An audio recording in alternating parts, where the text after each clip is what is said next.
I do thank you for coming out.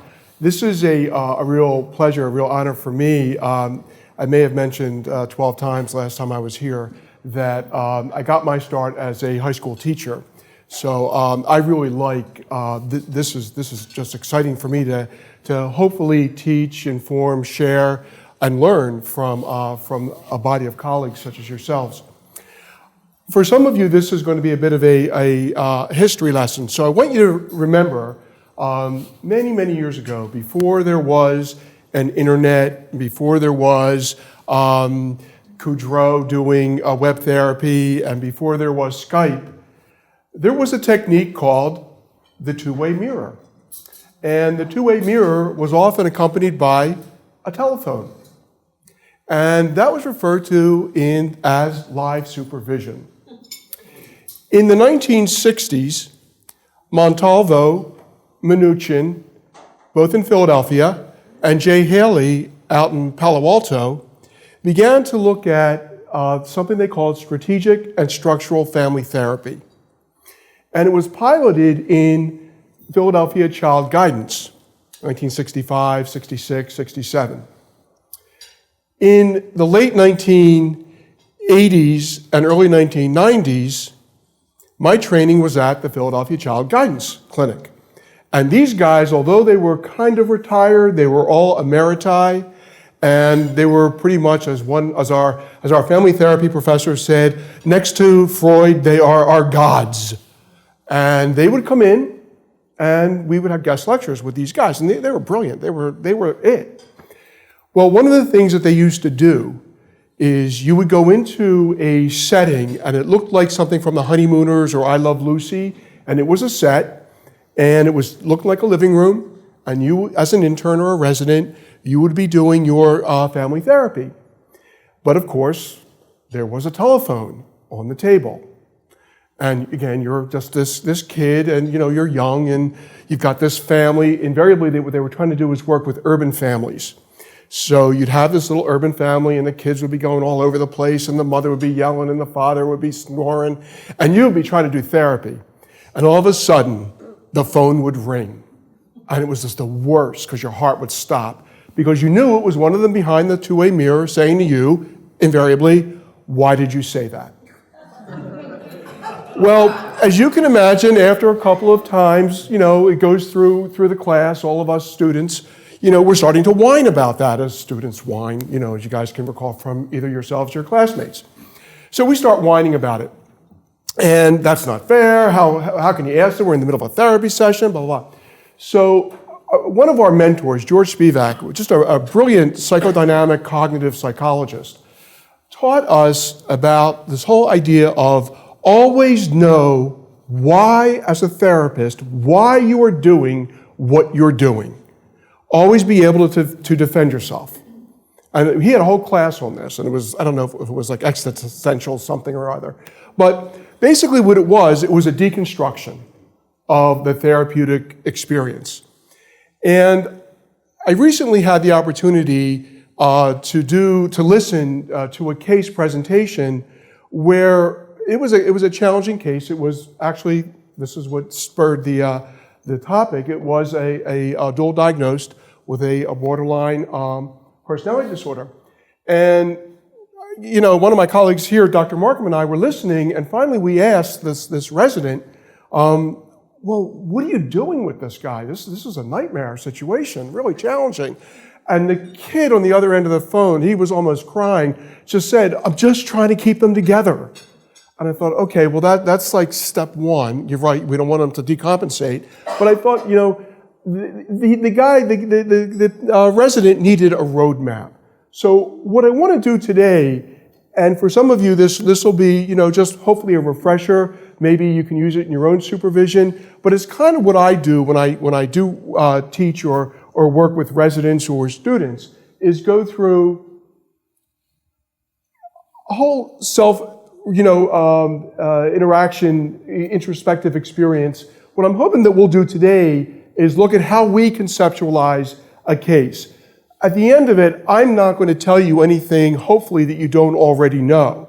But hopefully, what you'll get out of this is an opportunity to look at your own decision-making process, your own presence in the therapeutic relationship.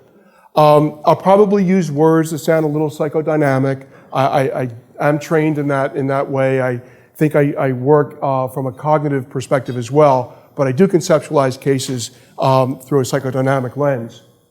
I'm hoping you'll see the APA verbs: apply, develop, utilize, apply. Those are some of the verbs that APA likes. So I'm hoping that as therapists, you'll apply your knowledge of hypothesis testing, develop a personal treatment approach, and utilize, and these are the concomitants of a hypothesis, right?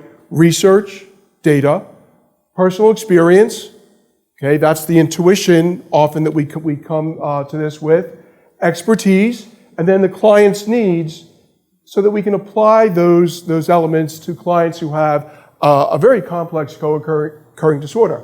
By the way, this presentation will be available through email. I'll give you an email link, and we can send it to you rather than kill trees. So this is what I'm hoping that we'll look at is look at some of the theoretical models of both borderline personality disorder as well as addictive behavior. Eventually, I'm hoping you'll see the logic. I will eventually hopefully get to dialectical behavioral therapy, because I think you'll see that some of the elements here and here are found in DBT. So what we want to look at is, and I think this is important, especially if you're doing supervision, for us to teach our supervisees what's their working hypothesis when they're facing a client with an AOD. We'll use the abbreviations AOD or BPD. Why, and it's the question, why did you say that or do that in therapy? So the thing that we have to be really careful about is we expect, if you've ever sat in on an admissions process to a graduate school program, one of the things that we expect is intuition. That's kind of the very basic. We expect all of our clinicians to have some level of intuition and empathy. It's hard to teach empathy, so we expect that coming in the front door, we have an empathic group of students in front of us. However, we've got to be careful when we have a supervisee who says, well, it just felt good. It felt like the right thing to do. Well, okay, maybe that's how you buy a birthday card or whatever. But as clinicians, we've got to rely on a body of research. We've got to be able to say that we did this because, well, there's research out there that says this is an effective intervention. Our hypothesis has to link to the client's capacity. Right? Clients come to us with a certain functional level. So we've got to meld these two together. Diagnostic. One of the things that at Sovereign that we're in the process of doing is implementing a standardized diagnostic protocol. We were going to use the SCID and a couple of other instruments, and then from there branch off into 10 diagnoses based on what the baseline data gives to us. Because really what I'm finding is there is so much that our clinicians need to know, particularly on the old Axis 2. All right, the behavioral manifestations, the Axis 1 are replete. They're quite, out there, but we really need to touch a little bit more in depth with the Axis 2 information. Certainly, we never want to downplay the wealth of experience that we've accumulated via supervision, via lots of hours of therapy, and of course, the hypothesis is going to be informed by the countertransference and the transference. Okay, again, that's coming from my bias as a psychodynamically trained clinician. I want you to think when you're writing a treatment plan. All right, just think about this for a second. What do we always now? We've been trained by managed care and by state regulations to be positive, right? So it's all strengths-based. Well, all right, be that as it may, it's all strengths-based. Well, so we're trying to improve quality of life, learn more effective skills, improve relationships, so we got to improve, learn more, improve, reduce, okay, and anything else. So look at this. So what we're saying basically is the patient comes into us from our perspective. The patient may not agree, but from our perspective, change needs to occur. All right? Oftentimes we know our patients don't agree with that. They don't know why they're, particularly in a residential setting, they don't know why they're here. Somebody carted them off. But somehow, based on our own treatment plan goals, we're saying change needs to occur. There's got to be something different here, right? And then you can see, if you get a copy of the presentation, how do people handle change? Those of us who are ADHD love change. We live in change. I mean, I love change. Status quo it's one of the reasons why I got here to Sovereign, is it's such a non-status quo company. There's always opportunity for something new to happen. Other people, it's not going to be fine. Change is never fine. They say it is, but it's not. And there are some people who prefer, predictability. And if you're working with a client who has dementia or brain injury, an older client, predictability is your friend. Consistency is your friend. Same thing with little kids sometimes. But we're implying in the therapeutic process, change needs to occur. All right? Now, you have to answer the question, do people change? And there's lots and lots of research. Yes, they change. No, they don't change. You can change this. You can't change that. But it doesn't matter what the research in that area, is telling us. It's what do you believe? You are the change agent. You're the therapist. How do you conceptualize change? Do you believe it can occur? Hopefully, most of us in this room do believe in change in some degree, maybe evolution, maybe assimilation, accommodation, but hopefully we believe that the status quo can improve, particularly for a client who is suffering or struggling. So when you're in the therapeutic, office, I don't know if you've ever sat there and a client asks you a question back and you're like, oh God, how am I going to answer this one? Because sometimes they ask really, challenging questions. Why should I do that? If you're with a drug and alcohol, I'm just stunned with drug and alcohol clients who've mastered the art of being a survivor. And they come in and they're either indigent or close to indigent, and we're telling them there's another life out there, and they got nothing. They got their backpack, and that's it. What other life is there? They can't see that. We see it, we present it from our perspective. But from their perspective, change is not going to be their friend. They've learned how to live in an alley. They've learned how to beg for a couple of bucks. All right? So sometimes, what I want you to think about is when we deconstruct the therapy, we're saying, why? Why did I ask that question? And I'm sure there are times when you're in therapy and you say, oh God, you ask the question and then the client takes you that way. And you're like, oh damn, I wanted to go that way. It was like either the wrong question or maybe it wasn't direct enough or you were trying to hedge your bet a little bit. So why did you assign a particular homework task? They asked the question, why did you remain silent? What was the purpose of not answering, of letting that silence kind of percolate? Why did you do that? Why did you respond to your client in a certain way? Again, it's a deconstruction of the therapy. And I think if you're supervising, this is a good exercise to lead your supervisees. If you're not supervising, it's a good exercise just to do in your own introspection. Why am I doing that when I'm faced with this kind of a situation? So again, you go to change now, not only change, but changing a maladaptive behavior. Okay, because it's from our perspective, we're saying to the fellow, and this is where DBT comes in, we're saying to the client, are you looking at what your decisions are doing to you? Are you seeing where they're leading you? From our perspective, that needs to change. However, they can turn around and say, you know what though, I'm alive. So maybe it ain't so bad. Right? So again, it's going back to what do you think about the change experience? Can a tiger change its stripes? And I thought this was interesting because these are all kind of little stripes. I don't know why I put it up there. I needed a color slide or something. So there you go. So now we get into this whole thing, and this is psychology has struggled with this forever. You guys remember this from social psychology classes, from personality theory classes. Do people change? Does personality change? People will say it's crystallized. People will say it's fluid. Is it trait? Is it state? And I think the one thing, and this is where the transference and countertransference can be your friend, I think it is a good idea to think about how, as a therapist, when you're out of the therapy role, how did you manage a change?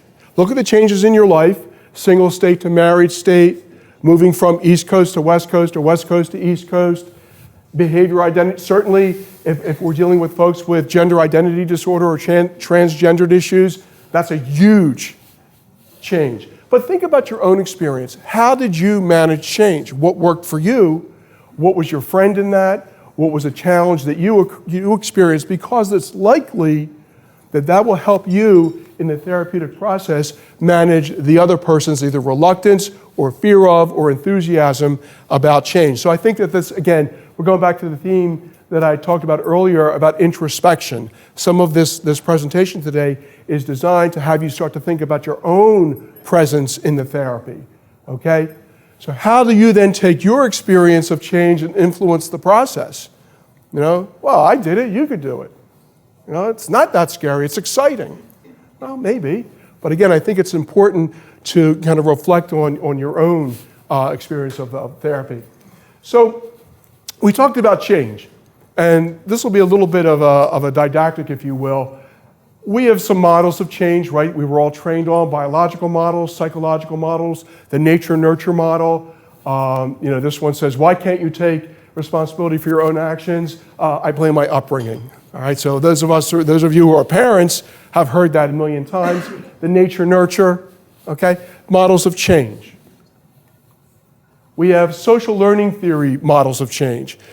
We do know that this has been proven fairly repeatedly that in a high-value stimulus situation, people will start to adopt the behaviors, if not the beliefs, of the stimulus, the valued stimulus.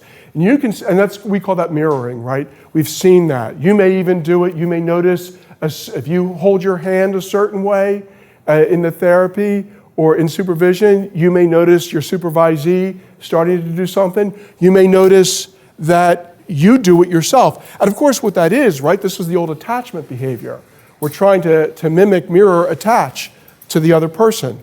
This is pretty well validated type of a change. So, if you believe that, all right, social learning theory says a behavior is observed, then copied or modeled, and the model has to be considered high value, attractive or desired, or possess something that the other person wants, okay, or values. So, we're going to come back to that one, because that's going to have direct implications, if you believe that, for the therapy.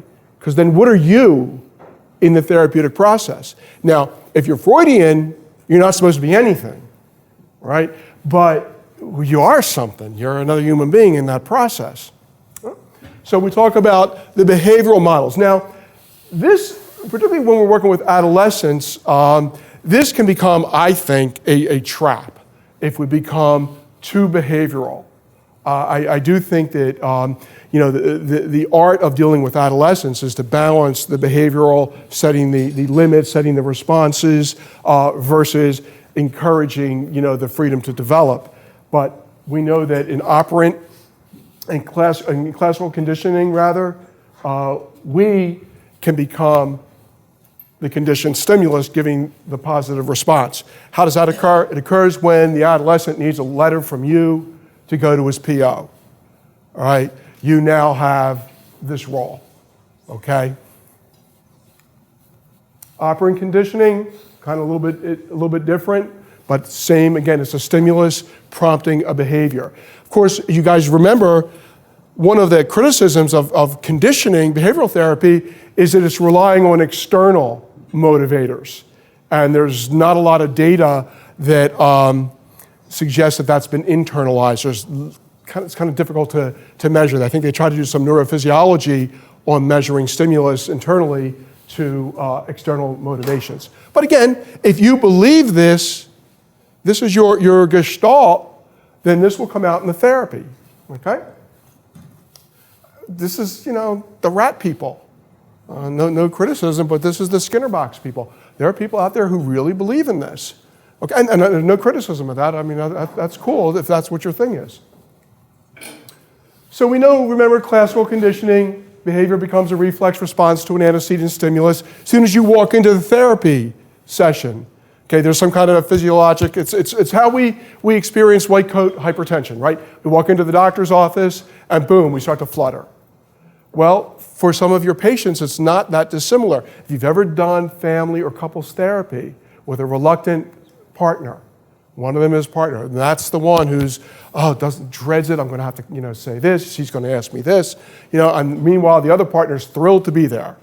It's rare that they're both miserable in the couples therapy. Usually one is pretty psyched because he or she ratted out the other one, And then we have operant conditioning, and this is very important when we start to get to that whole reward token economy world, okay? We have the cognitive theory of change.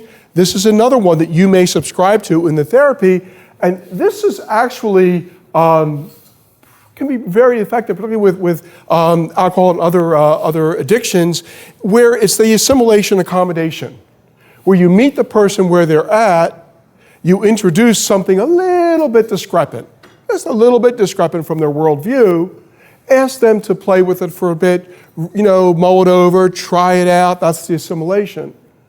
And then the accommodation is when they learn and expand their whole worldview and their repertoire of behaviors, okay? So we have reasoned action. This is a little bit newer.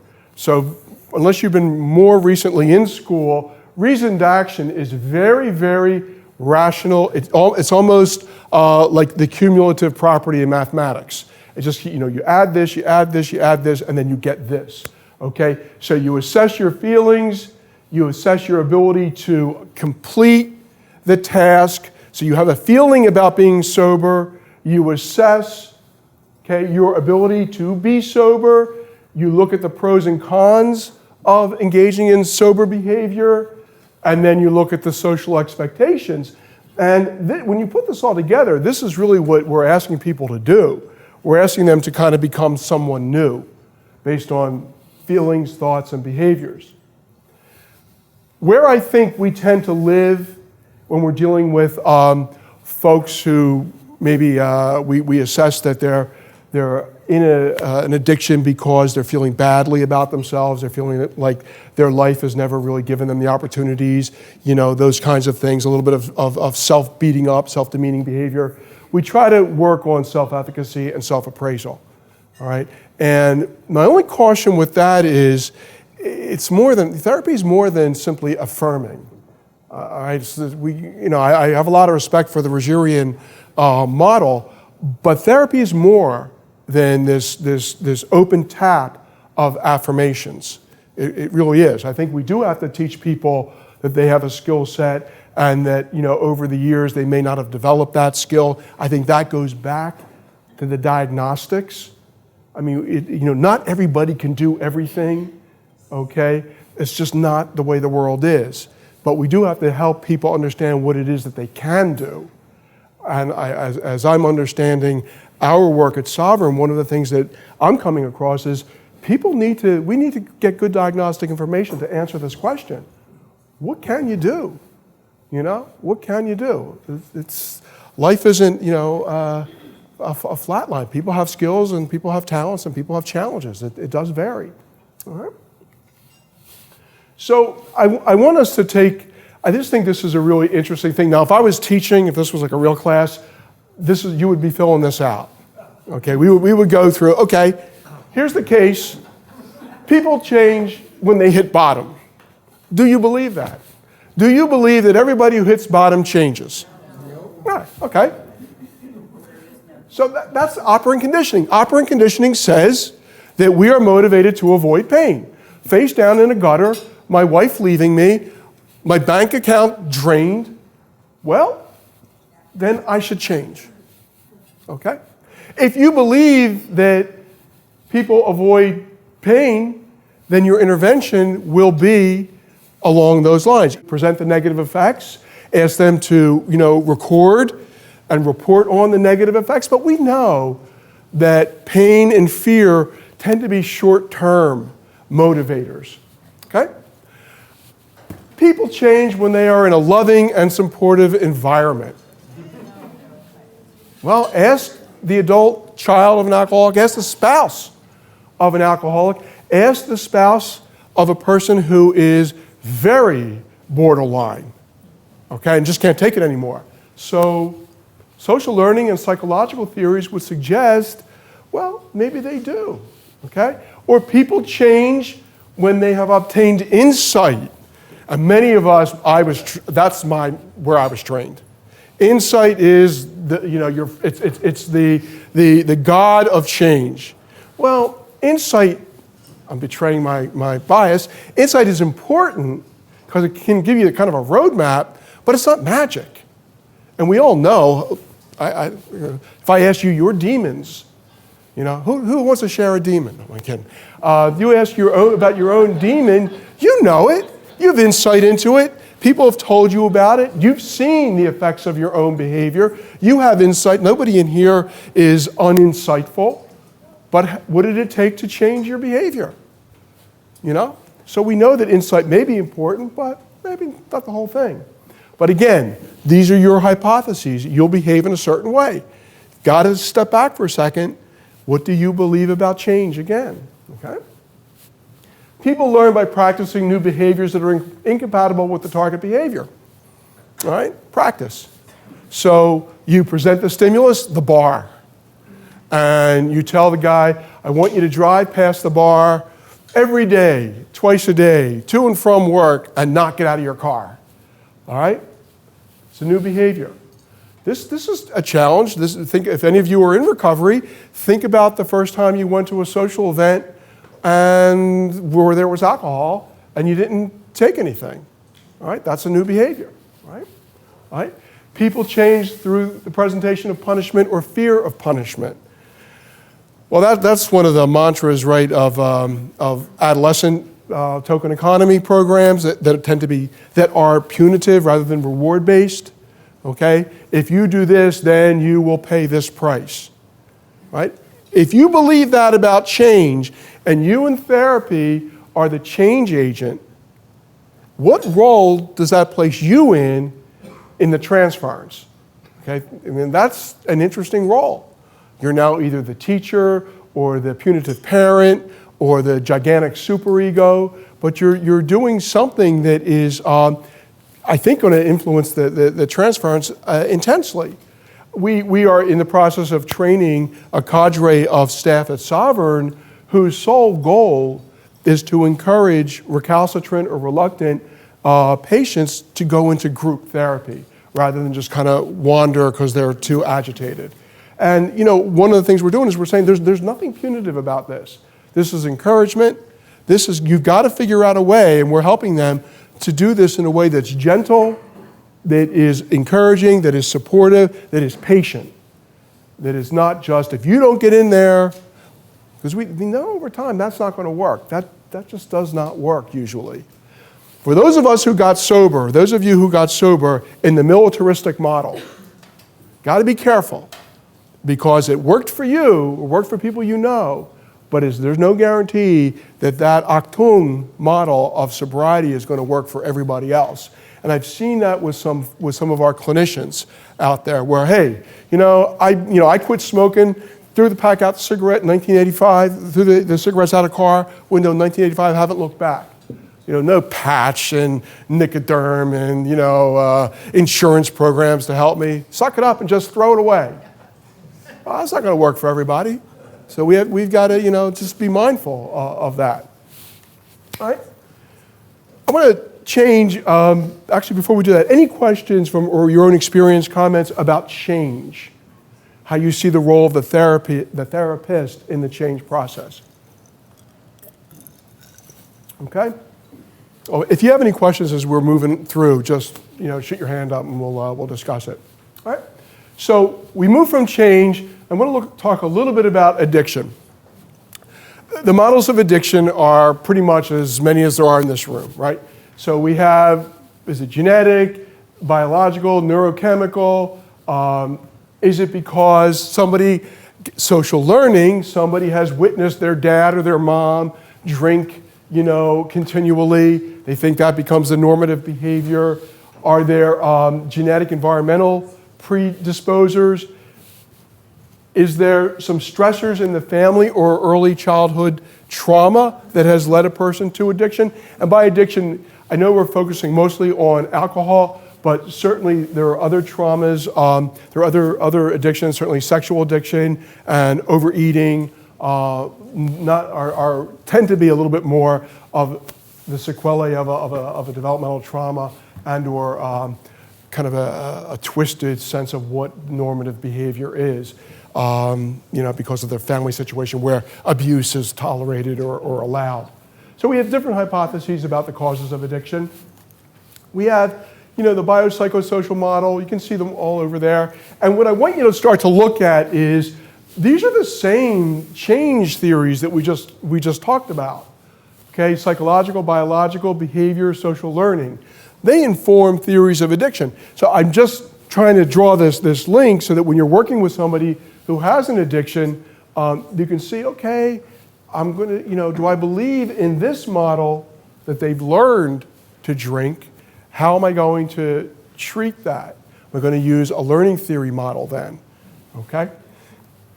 So then we have kind of the genotype environment, the nature and the nurture interaction. And again, you can see this more clearly, if you want to copy the presentation, we'll shoot that out to you. But my point in this slide is just to show you there is a connection between how we conceptualize change and the theoretical models that underpin addiction, okay? You guys probably know that personality disorder and addiction comorbidity is quite high, all right? I had to put this in there, 44%, that's low. But because that was the research I was referencing, it tends to be a little bit higher than 44%, probably in the 50s at the low end, up to about 80%. All right. So to me, that means if you are treating an alcoholic only to keep that person sober, you're going to make a dry drunk. All right. That's going to be the end of your treatment. You've got to get into the underlying the old Axis 2 stuff, okay? Forget the depression. We know they're depressed, okay? That's not rocket science. What are the personality constructs that have either led to, contribute to, or maintain the behavior? Or interfere, if you're insight-oriented, interfere with clarity, or if you're cognitive, interfere with the ability to use the insight. Goes back to what we talked about with change again. The stuff is kind of all links together, all right? So there's some theories that say, this is interesting. Who chooses opiates? Who chooses alcohol? I love to ask people when, I was working with a fellow who was a sex addict, a drug and alcohol addict, and a gambler. And I said, well, why aren't you overeating? You got the trifecta. What's stopping you from overeating? Just because I wanted to know what was putting the brakes on. And of course, he said to me, because then I would be fat and I couldn't have sex. So I was like, all right. But in his little world, in his little mindset, that was actually, a thought process. But it's always interesting to ask people, just directly, why do you do that? Why that one? You could have become a smoker. You could have become, a candy addict. Why? What's up with the alcohol? Because at some point you've got to interrupt, the sled, the snow sledding that they're doing. You've got to interrupt it. You just got to throw them a curveball. Say, wow, you chose that. And I like this specific alcohol. Why beer? Don't you like scotch? What about vodka? It's interesting to kind of throw something at them and make them think a little bit about, because they're going to have to then reflect on the behavior. Oh, I choose beer because it's easy to get. And you have a word easy. So then that gives you a therapeutic word to play with. Easy. What's easy? What's not easy in your life? It's just a little strategy. But I think this is interesting. Who chooses opiates? Who chooses alcohol? Who chooses sex? Who chooses gambling? There is a lot of this self-medicating hypothesis kind of reappears in the research and the literature in different forms. probably a lot of truth to this because it just shows up everywhere. All right, that people are somehow using something other than their own skill set, go back to appraisal, self-efficacy. Somehow the situation they're experiencing, they have appraised, they have decided is too much for them to handle. They can't manage it, so they need to do this instead.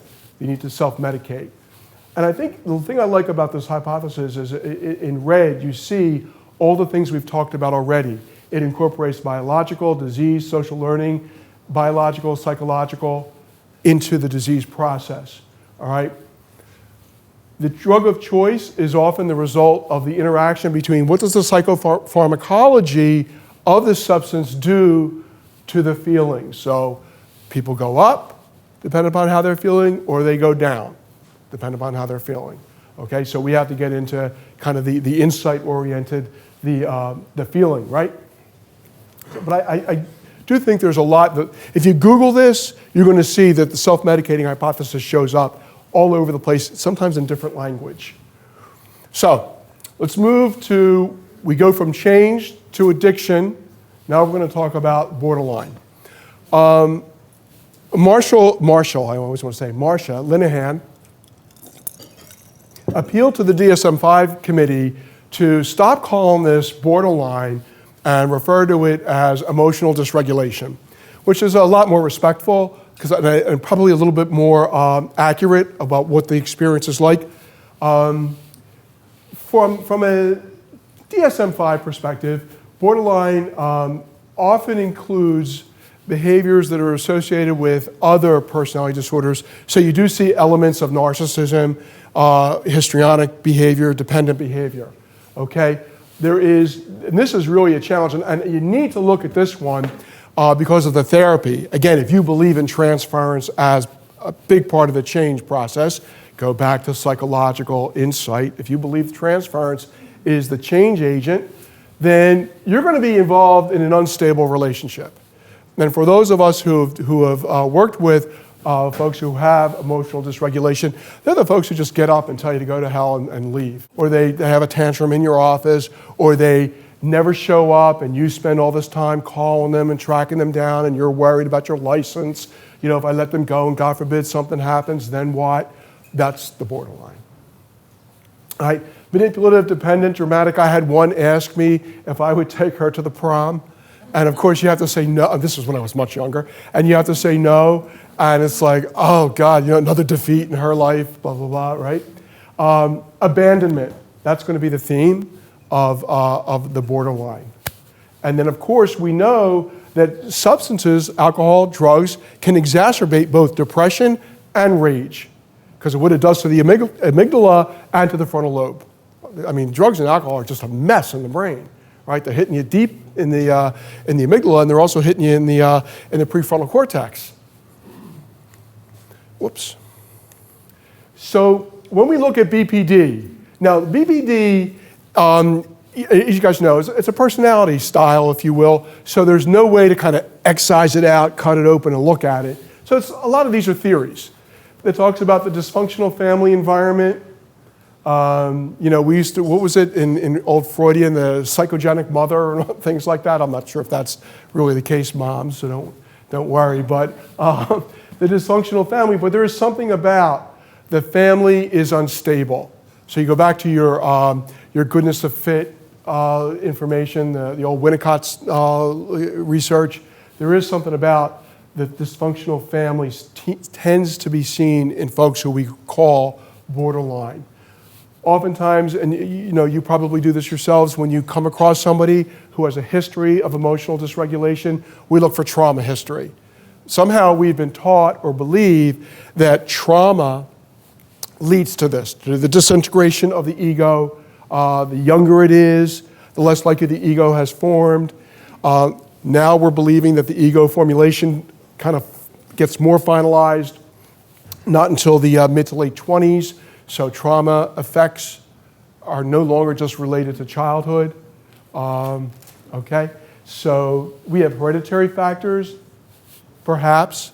I don't know enough about the research to say that personality styles are hereditary, but they're certainly learned. And then we have brain chemistry. There is something about brain chemistry that, where a depression or an anxiety then becomes the fuel for a personality style. It kind of leaves just the overt behavior and becomes more of a way of engaging the world, all right? We know that, one of the things that motivates a person who has BPD, emotional dysregulation, is to avoid abandonment. They're the clingy patient, and then they become the disengaged patient. It scares them. So this is really tough because they're afraid of the connection and they're afraid of the abandonment, which why, it's one of the old psychodynamic maxims. You don't go on the borderline roller coaster. You stay flat. They go up, you're flat. They go down, you're flat. You just stay with them. You acknowledge, right, in dialectical behavioral therapy, DBT, you acknowledge where they're at, but you don't agree with it. And you certainly don't go on the railway car with them. You just don't do that, okay? So we have an unstable sense of self. So if you've ever administered a Rorschach or the MCMI or the MMPI, this will come out. It'll actually say that. Disintegrated ego or unstable sense of self. Somehow they don't know who they are.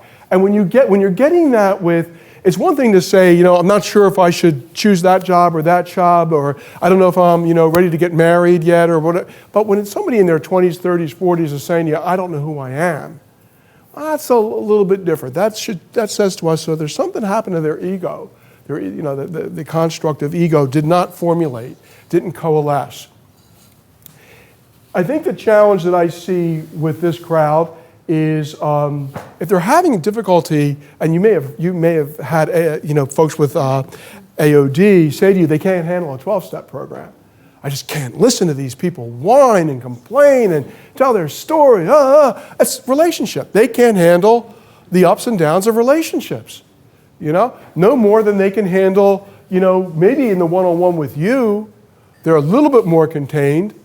But if you've got somebody with, BPD and an addiction, well, one of the things we want them to do is to get into these 12-step, or SMART programs. And that's very important for sobriety, at least in my view. They almost need to be taught how to handle it. When somebody starts to say things that upset you, get up and go get a cup of coffee. We almost have to coach them through a 12-step meeting. Right? But these are the people who, and I've had them where, I just can't go to that anymore. I can't stand listening to that. These are the folks who act out. I think it's interesting, and we see this a lot. I don't know if you've ever done this, but it's interesting if you do this. When somebody cuts, and they do a little cut, and they come in. You ever ask them, why didn't you do the whole thing? Why didn't you just go... It's interesting to do that. Now, of course, you have to do that if you're in a safe environment. But I think it's fascinating to ask people, well, you did that. You had the knife. You had the wrist. We had a kid recently took a rock and told people she was going to kill herself and started smashing her wrist. Well, you ain't going to die smashing your wrist with a rock. That's just not going to happen. So, of course, we asked her, you're in pain. What's going on? Let's talk about this. So I think it's always interesting when somebody comes in with a self-injurious act as a badge of honor, and wants to present it to you. You know what I did this weekend? I went to the ER because I swallowed, blah, blah, blah. It's interesting to go into that with them. Again, assuming that there's a safe environment, and that you have all your precautions ready, because they're giving you information. They're giving you absolute strategic information to use. It's not like I never just gloss it over. Oh, well, thank God you didn't die. No, we can't do that. I think we really have to explore that. BPD, fluctuating moods. Okay, kind of like bipolar. This chronic feeling of emptiness and depression. I don't know who I am, and I feel lousy about that. There is paranoia, not psychotic paranoia, not delusions, but there is paranoia. And if you're comfortable with this, it's always fascinating to go into the content of the paranoia. All right, when they say, I don't trust you, or, I think you're, doing this or that. Because invariably, you're in a transference experience. You're having your transference is out there for all to see. They are saying that you are like somebody else in their past. And you are ostensibly not a blank slate, but a non-judgmental slate. But they're endowing you with their history. So it's always interesting, I think, to go into the content of the paranoia. When they're doing overt behaviors, one of the things you have to figure out is, it goes back to assessing client capacity, is this catharsis, depending upon how you feel about catharsis as a construct, or is it a deficit in executive functioning? Are they just overwhelmed? And they don't possess the executive skills to manage that. So again, you have to make that decision when you're interpreting this behavior. All right? Now, this is just the DSM-5 on BPD. So again, it'll be in your handout. Now, we know that just from self-reports, basically, BPD interferes with personal relationships, self-harm, and it just makes a mess out of families and workplace experiences. They just run roughshod over these interpersonal relationships that tend to be very important ones, right? Family, friends, workplace. And then we have BPD. These are the people who become abusive, criminal behavior. They hospitalize, go to the ER. Some of that is dramatic behavior, AKA hysteria. And some of it is attention-seeking, narcissism, okay? And some of it is real pain, right? And I think that where we go with this is where Marcia Linehan takes us, and that is that these behaviors are pain behaviors. They're emotional upset behaviors, all right? So what do these two guys have in common? Very impulsive, self-destructive, mood swings, they're manipulative, and they're deceitful.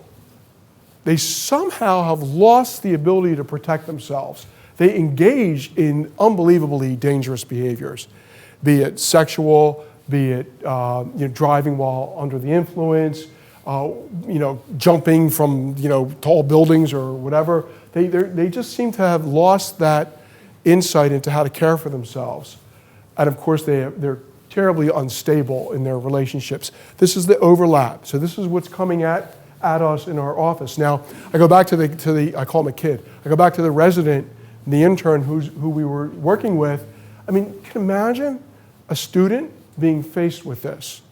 I mean, what could he possibly do in this situation other than maybe get the guy to sign a behavior contract not to harm himself?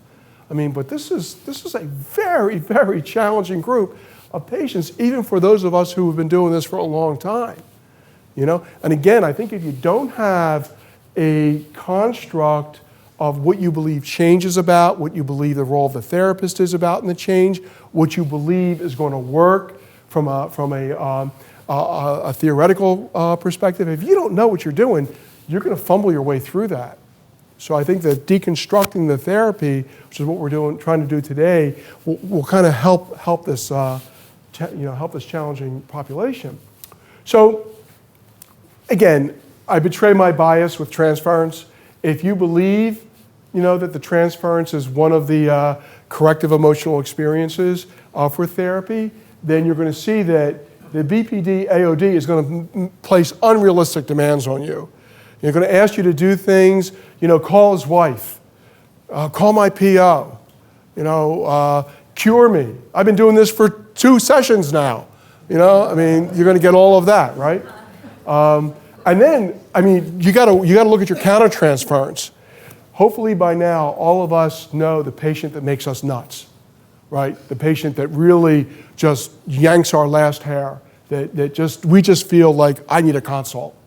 So you have to look at your own countertransference, right? Because that becomes very overwhelming. When I was a student, I had this guy. I had my first OCD, like real OCD. And his thing, he was a professor at Penn, and he would come in with the Bhagavad Gita. And he would say to me, I'm translating the Bhagavad Gita from Sanskrit to English, and I'm finding all these errors. And I'd be like, okay, all right, you need to go. It's not me. I'm not your therapist for that. He was just so scrupulous, and he was clearly, brilliant. But wow, some OCDs, right? That was a personal revelation there.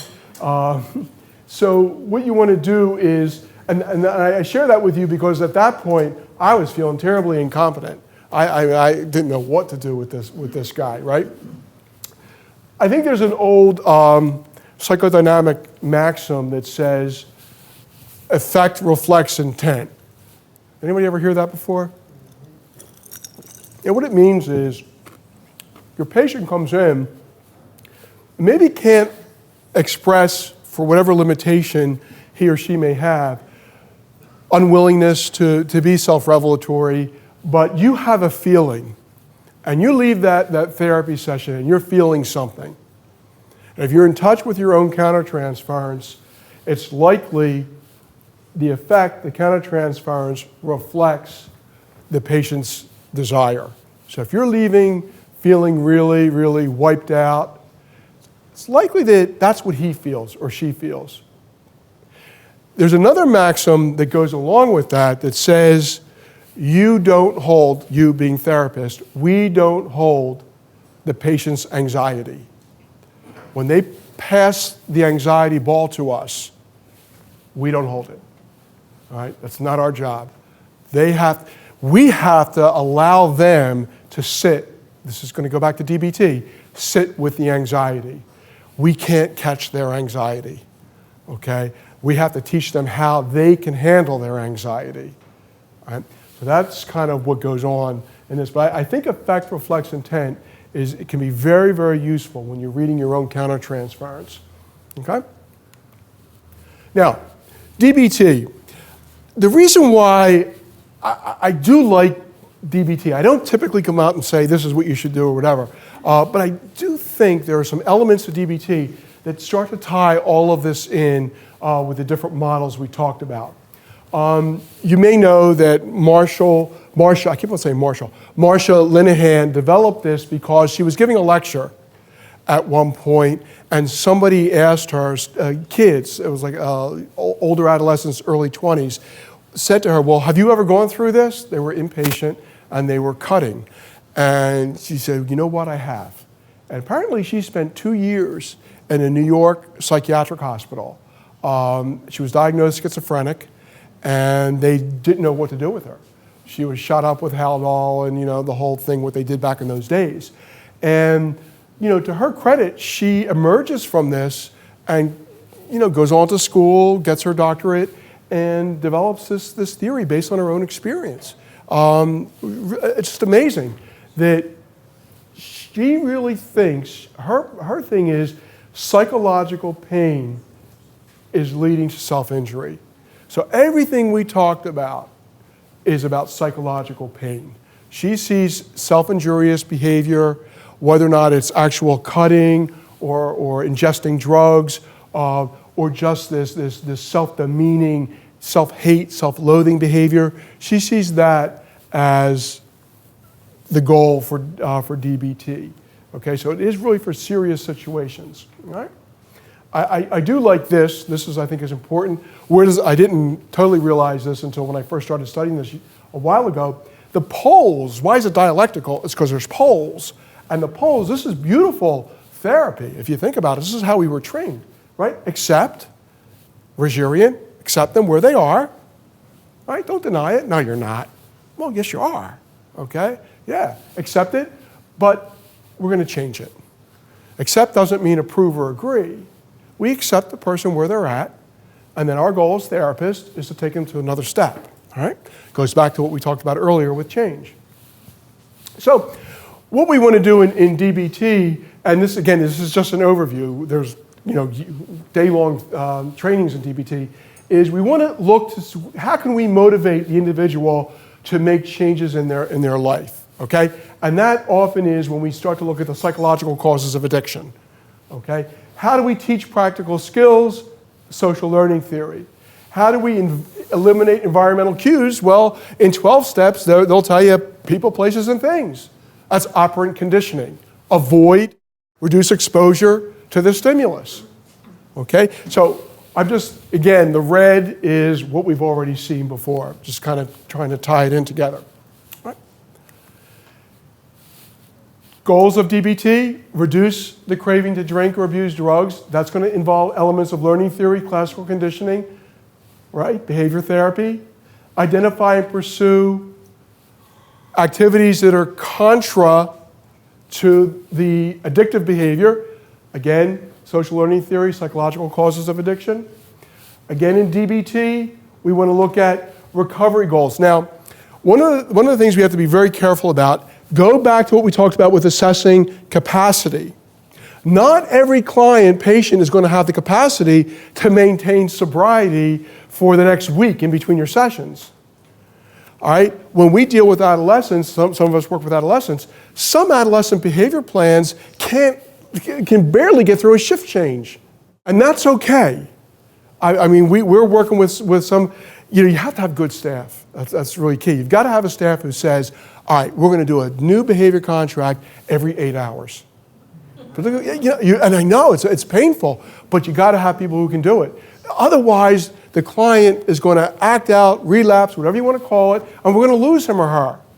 Only because one of us couldn't manage a second behavior contract. Hell, you know what? Write 3 a day, and just whip them out each time the shift changes. My point being that in DBT, recovery goals tend to be time limited. Okay, and again, it goes right back to the capacity of the client. Right? The aspects of DBT, mindfulness, okay, interpersonal regulation, relations, emotional regulation, and distress tolerance. I know we're kind of running on time, but I do want to go through them. Mindfulness is not yoga, and it's not meditation. Mindfulness is not closing your eyes and listening to pleasant music. Mindfulness is actually, what you typically do is you have them focus on a spot. It could be a picture, it could be a light, and you want them alert. You want them aware of the emotion, the feeling inside. And you can guide it. You can say, okay, take 30 seconds. What are you feeling? All right? I hate this. Are you feeling anger? Stay with it. What you're doing is you're teaching people how to tolerate an otherwise challenging emotion that they would run away from. Okay? All right, so you're really teaching, and it works. It really works. If you're interested in it, we could do a whole mindfulness thing. Is anybody using mindfulness on a kind of a regular basis? I mean, it's so cool. It really does work. I don't mean it's magic. It really is effective, okay? Effective interpersonal relationships, okay? This is very social learning theory. If somebody's coming in and they don't know how to do interpersonal relations, you're actually teaching. You're actually teaching them. We take for granted from our perspective that they know how to interact. Well, one of the things, I don't know if you work with addicts, and is if you're in a facility and you're sharing a restroom, when they're in the hallway going and you're going, look at them in the eye. Hey, how you doing? And look to see if you can grab an eye. Many of them will just look the other way, or they don't say hello. It's social skills that we think everybody knows how to do. So we're really going to be teaching very basic stuff on how to engage the world successfully. Now, I think to myself, we have a lot of opportunities. We want to hire volunteers, and I want to say to these guys, we could hook you up, but damn, man, say hello. Just say good morning. It's not going to kill you. So we want to teach people, how to engage others in relationship. We're tolerating distress, okay? That's part of the meditation. The mindfulness. We're teaching people that these are some strategies to tolerate that affect that you would otherwise run away from or self-medicate, okay? It doesn't have to be your enemy, all right? We have to teach people that they can tolerate that emotion. Distress tolerance, delaying the gratification of symptom relief. Okay, so we know delayed gratification from the id and ego continuum. Okay? So if we have somebody with a kind of a truncated ego development, well, we know that, the id is going to be out there. The instant gratification or the difficulty delaying gratification.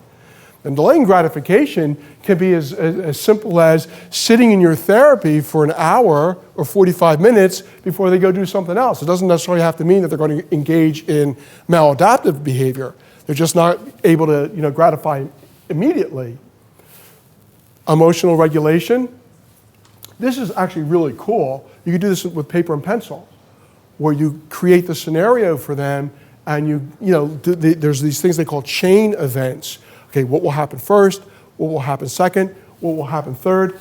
How will you feel during each one of these little chain events? Okay, if you leave my office, what will you do next? Then what will you do? Then what will you do? It's kind of laborious, but you got to remember a lot of these patients have never been taught or trained or educated on how to navigate life. We're really teaching them pretty much how to walk all over again, So that's a nice little thing. So what we talked about was working hypothesis, change theory. We talked about some AOD theories, described BPD, looked at the overlap, and did a real cursory review of DBT as an intervention. Okay? These are on the handout. So what I want to do is, if you want a copy, that's Kristen. She'll shoot it out to you. You can just email her. It's k.hart@solvehealth.com. I know that I share with you as a therapist my experience of dealing with the therapeutic experience and relationship, and I have found I live by the mantra: know why you're doing what you're doing. Have your theory behind you. Have your research behind you.